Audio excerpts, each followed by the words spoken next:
They ignored corpses of their brothers. Sani grieves for North and compares Tinubu and Buhari's reign. Welcome to the news and thank you for tuning in to listen. Please subscribe to our channel to get notified when we post hot juicy news update. Please click on the notification bell. Shehu Sani, a former senator of the Federal Republic of Nigeria, has lamented about the grip insecurity in the northern part of the country. Sani said many northern politicians kept mute when the killing was going on during former President Muhammadu Buhari, and now they're speaking up when Bola Tinubu, president from the south, took over. The former senator alleged that over 63,111 persons were killed during the immediate past administration. Shehu Sani, a former senator in the 8th National Assembly, has lamented the growing state of insecurity in the northern part of Nigeria, adding that many bigwigs in the region kept mute when President Muhammadu Buhari, who was from the region, was in power.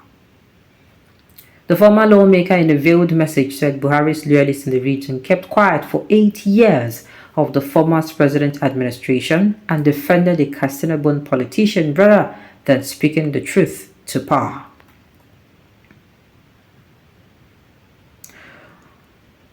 Shehu Sani claims about 63,111 Northerners died during Buhari administration. The senator alleged that about 63,111 persons were killed and they doubled the number, including 1,680 students were kidnapped during the immediate past administration of Buhari. Shehu Sani made the claim in a tweet on Sunday, January 14th. The tweet reads, and I quote, "Many of them kept quiet and condoned the bloodshed and kidnappings in the north for 8 years. They called us all sorts of names in their efforts to defend failure. They ignored the corpses of their brothers and sisters and were more interested in defending their president. They were silent about 63,111 persons who were killed. Double that number were kidnapped, including 1,680 students. They lost their voice because the person at the helm was the king's man. They found their voice today.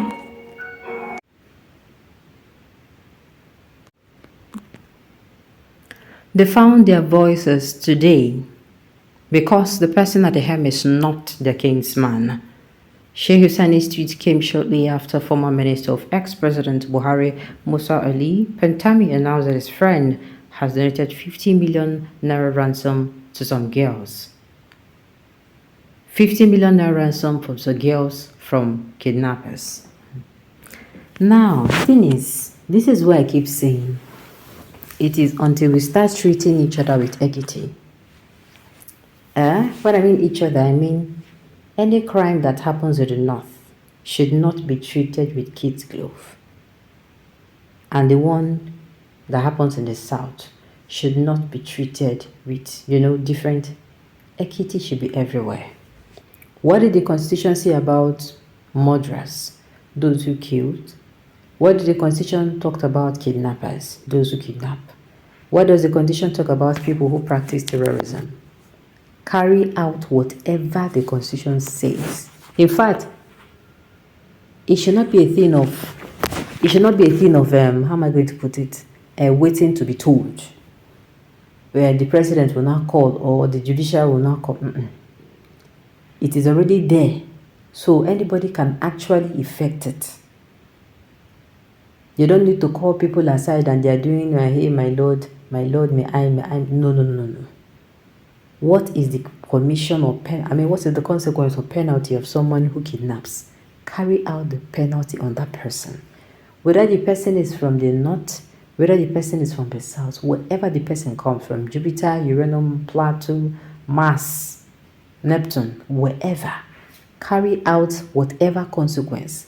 Give the person, so that with time, the president is on seat, the president is not on seat, you would know, what did this thing talk about this? What did the Constitution talk about this particular issue? You carry it out. You don't necessarily need someone to come and remind you until we start treating ourselves with equity, fairness. That is when you see this insecurity. That is when Chulis is going to, and then we'll face it with one voice. When they imported the miscreant from Mali, Niger, Guinea, Mauritania, Chad, Sierra Leone to come and fight in case Buhari failed in the election, they never believed it to go against them. How would they talk when they are the architect of the problem? The fire is consuming them almost everybody. Okay, it's consuming almost everybody in the north. Buhari was honored more than a prophet, believing that he was a messiah. The far north is reaping what they sowed. Terrorism over here has come to stay since we are no longer one north. I did tell you. That is why the Middle Belt will forever continue to exclude themselves from the Northerners. It doesn't make sense. I will keep telling you people, anybody that needs to hear, the insecurity was imported. It is not natural. It is man-made. And it is also man-made that is sustaining. It is also because man is involved. That is why it is being sustained. If Nigeria is a country, Mr. Buhari would have been tried in the court of law for the killing of innocent Nigerians and for the stealing and looting of country funds. I tell you not, the blessing Anima Kingdom we did. Nigeria may not be a country like you said. Some people even named it as a zoo, but there is an international court of justice in Switzerland. Where many ex-presidents who have erred are tried. E.G. Taylor, so I believe he can be tried if need be. Okay, if need be, okay. I commend Senator Shani for being courageous enough to say the truth. I tell you.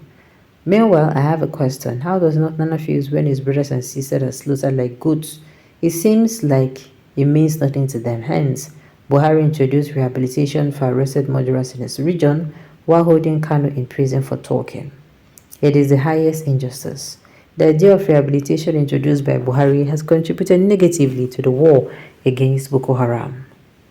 Pantami and Buhari imported Fulani terrorists and gave them all national identity numbers. I tell you.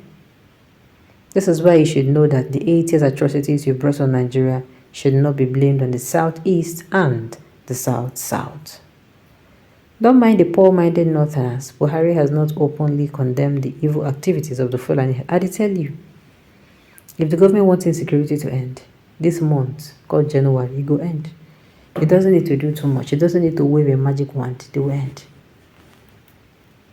What goes around comes around, my sweet nut. My sweet nut has now been turned to a butcher ground, politicians and their foreign machineries. Okay. Northern hypocrisy for you, sir, which has done so much damage to the north. Now a shadow of the north bequeathed by the late Saraduna of Sokoto. Tribal and religious politics originated from the core north. Two evils they have refused to jettison. Alright, on this note, you have come to the end of the news. We say thank you for tuning in to listen. Until I come your way next time,